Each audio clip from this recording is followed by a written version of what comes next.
大家好，欢迎大家来到原来如此。今天我们来分享的话题是当牧师胡说的时候。这是一个很让人纠结的话题。当初开始创办这个频道的时候，只是想将自己知道的东西分享出来，估计呢也不会有太多人看，因为福音类的节目本来就是小众中的小众。当时看一些教会创办的频道上传的节目，仅仅几十次的观看，就算是一些做得比较好的，也不过几千次的观看。反观那些传讲鬼鬼神神、灵异故事的频道，少则几万的收看，多则几百万的收看。虽然 YouTube 上面华人群体算是少数，但也不乏订阅几十万、几百万的网络大 V。可是现实却是这么的残酷，传讲上帝话语的频道却只能打着显微镜才能找得到。然而即便是找到了，看着看着怎么也开始觉得怪怪的呢？大家有没有这样的感觉？一般来说，我看一个频道会先查找这个频道观看数量最多的几个节目，这样就可以用最短的时间知道这个频道的观众最喜欢哪一类的节目。但是有时候也不是太准确，因为 YouTube 有自己的演算规则，有时候系统的推荐真的是叫人看不懂。精心制作的节目没有什么收看量，往往随随便便的一个分享却给出了惊人的系统曝光率。本频道就属于这种类型。频道中收看量最大的一些节目，其实只是本频道一个比较少的类型题材。本频道大部分节目都不属于这种类型。可是，问题就在这里。当我们稍稍有一点松懈的时候，仇敌就开始了他的诡计。如果我们被诡计所吸引，也许就会慢慢的被引入试探。如果我们能够坚守自己的初心，也是可以胜过世俗的诱惑。不过很遗憾的是，我觉得有些人正身处危机之中。当然，我可能并不应该做这样的判断，求神怜悯我。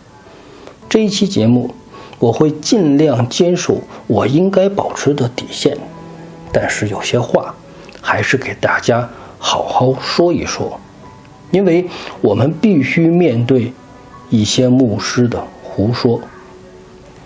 当然，这期节目不是来吐槽的，我也并不想过多的指出一些传道人的问题。尽管一些牧师和传道人的朋友对于我的一些节目做出过回应，不过我真的感谢他们。有时候是他们没有理解我所说的，有时候是出于他们对我的关心或者是担忧。总之呢，这个频道能够做到今天，是我完全没有想到的事情。曾几何时，我觉得一个节目1-2千的观看量已经非常的满足了。殊不知，这个频道目前节目的平均收看量已经超过了13000，已经是我所预想的10倍了。虽然自从上个月平台无预警的取消的收益事件之后，这个频道的流量就开始一路下滑，不过还是要感谢神，因为神所给予我们的总是超过我们所求所想的。不过收看量变大了，订阅人数变多了，我也觉得身上的责任大了。如果不认真的对待每一期节目，真的对不起那些一直守望这个频道的弟兄姊妹们。可是我必须再一次向大家说明，本人的能力和领受都是有限的，我这里只是大家信仰的开胃小菜。如果您要找到纯正的信仰，大家还是得读圣经，去教会。不过有时候我这里的一些节目也会帮助您更好地面对我们的信仰，或者说指导当下的生活。当然我这么说有一点自不量力，暂时还没有找到更合适的表达方式，大家明白我的意思就好了。特别是遇到教会牧师胡说的时候，你一定要睁大眼睛，否则就会让你一直困惑。这里说的胡说，大家要正确的理解。我们所熟知的近代华人基督教领袖宋尚节、尼托生等前辈，都是非常有恩高的传道人。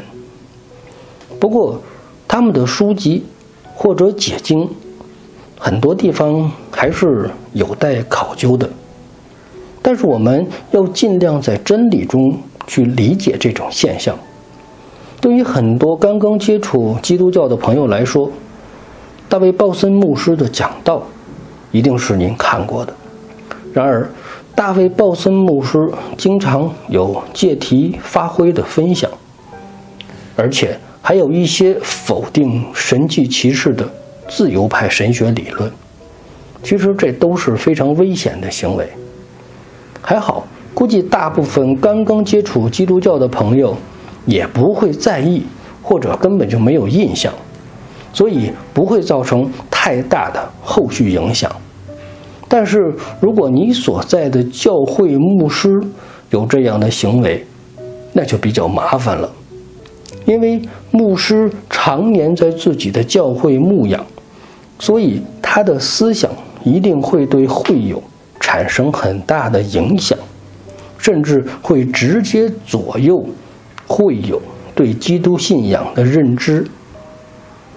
比如我接触过几位牧师，都是坚定的灾前被提论的支持者，而且会在自己的教会经常性的谈及灾前被提，这就比较麻烦了。这种至今还是神学难题，或者说神学争论的话题，牧师就这么斩钉截铁地下了定论，我觉得是非常不合适的。至于什么是灾前被提、灾后被提、灾中被提，还有分批被提，我这里就不解释了，大家自行的去搜索一下吧。这里边很多问题其实我也没搞清楚。总之这一类的神学争论，如果教会的牧师就给盖棺定论了，我觉得这是不合适的。不过看样子当下持灾前被提立场的牧师有越来越多的趋势，因为这一类的信息听起来比较鼓舞人心。有一次特会，一位还算出名的华人牧师传讲灾前被提的时候，说那个时候我们已经被提到天上去了，我们会在天上看着地上的这些人在7年大灾难中受苦死去。下面听的人倒是安心，原来自己终于可以不受大灾难的痛苦了。当然这一期我们不做神学辩论，如果真的灾前被提理论成立的话，那么7年大灾难什么时候开始也就不是什么神学难题了。因为现在很多人都关心7年大灾难到底什么时候开始呢，自己好做准备。因为到3年半的时候要死好多的人。不过既然教会灾前被提了，那么7年大灾难就有一个重要的指标，我们盯着教会被提就好了。如果哪一个主日你去教会做礼拜，突然间发现礼拜堂空空如也，牧师和弟兄姊妹的电话都无人接听，那么很可能就是教会被提了。你赶紧去超市抢购米、面、油吧，因为时间不多了。您觉得这事儿靠谱吗？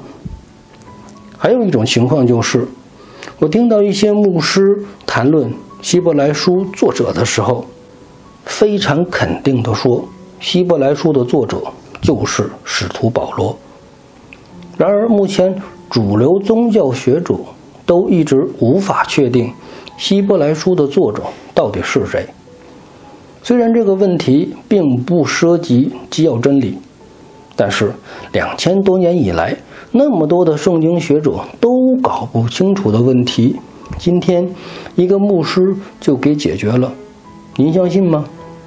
换句话说，今天牧师给希伯来书确定一个作者，明天会不会预测主哪一天就来了呢？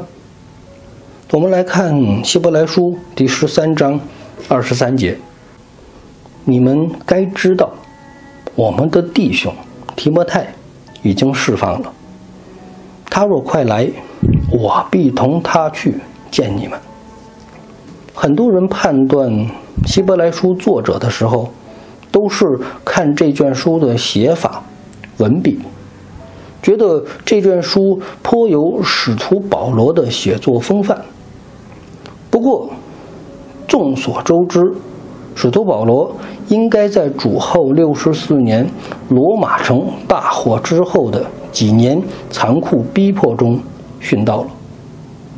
而使徒保罗最后一封信提摩太后书，我们可以看到这样的信息：使徒保罗知道自己很快就要殉道了。提摩太后书第4章第6节，我现在被交奠，我离世的时候到了。另外，我们在提摩太后书中似乎看不到提摩太人身安全受到了什么影响。提摩太后书第4章第9节，你要赶紧到我这里来。你指的是提摩太，我指的是保罗。既然保罗临近殉道的时候，提摩太还可以自由地进出罗马，那么希伯来书中提摩太被释放一事就显得非常的蹊跷了。使徒保罗传道期间，像提摩太、提多、路加、马可这些下一代的教会领袖还没有受到什么逼迫。罗马政府对基督徒的逼迫也都是从教会领袖开始的。当时保罗、彼得、约翰这些初代门徒还在世的时候，显然下一代的教会领袖应该不会在罗马政府的制裁名单之中。而当初代使徒相继殉道以后，这些新一代的教会领袖可能就站在了风口浪尖。我们知道，最后离世的使徒约翰后来也无法在耶路撒冷继续传道，而是去了以弗所。所以我们可以推断，提摩太被抓和释放这件事情应该发生在使徒保罗殉道之后。所以希伯来书大概率不应该是使徒保罗写的。没有哪个牧师一辈子讲道都是正确的，人嘛，一定都会出现一些错误，但是最好还是避免对一些争论性的问题做出唯一肯定的结论。虽然牧师在讲道台上做出这样的结论会显得自己非常的权威，但是如果真的说错了，我想还是对会友们产生影响的。所以求神怜悯，希望我们的牧师说话都谨慎一些。不过今天这个时代，牧师胡说的情况比比皆是。重要的是，做信徒的真的不能把自己的未来全部都交托给牧师。圣经告诉我们，跟从耶稣基督的才能进天国，没说跟从教会牧师就能进天国。不过如果教会的牧师是跟从耶稣基督的，那么你跟从这样的牧师也是 OK 的。今天的基督徒很多时候根本没有判别能力，牧师说什么就信什么，这是非常危险的。人一辈子可以对很多事情睁一只眼闭一只眼，但是对于信仰这件事情上，哪怕是一点点小的错误，最后都有可能是致命的。你也不要觉得我是在这里小题大做，会众需要牧师的牧养，牧师也需要会众的帮助。教会是一个整体，是一个身体，大家要在一起相互协作配合，而不是一个人指挥，一群人做事。常言道，一将无能，累死三军。弟兄姊妹们，千万要警醒。最后，我们来分享提摩太后书第4章第1到第4节。我在神面前，并在将来审判活人死人的基督耶稣面前，凭着他的显现和他的国度，嘱咐你，勿要传道，无论得时不得时，总要专心，并用百般的忍耐，各样的教训，责备人，警戒人，劝勉人。因为时候要到，人必厌烦纯正的道理，耳朵发痒，就随从自己的情欲，增添了好些师傅，并且掩耳不听真道，偏向荒谬的言语。